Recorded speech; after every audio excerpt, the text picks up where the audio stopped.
কিরে এই ফুটো কিরে ঢামড়া চুদা ওঠ রে। হাট মারা আমার মারা দাদু মরে গেছি মারা, এইভাবে বেঁচে থেকে যায় নাকি মা? আরে গুলমারি ওঠ মারা, মারা সেই থেকে আবার শুয়ে গেছে মালমূল খেয়ে। আমি সবাই মরা মরা পুরনো হয়ে গেল, আমরা বাড়ি যাচ্ছি, চোদ্দা মারা ঘুমিয়ে গেছে। কে রে মা? হ্যাঁ কে তুই?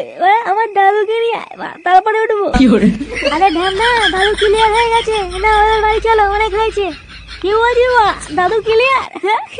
মারা দাদু ক্লিয়ার হয়ে গেল? আরে ঢামনা উঠে আয় ভাই, তোকে মারা পরের দিন নয় আবার মাল খাওয়াবো, উঠে আয় উঠে আয়। এইসব পরে হবে মা, আগে বল রাতে কি হচ্ছে, মেনু কি?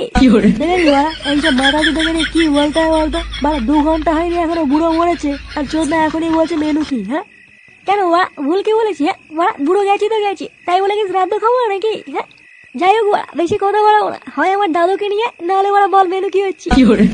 ও বলতে না এই মালটাকে তুলে নিয়ে চলো, নাহলে আজকে আর বাড়ি যাবে না।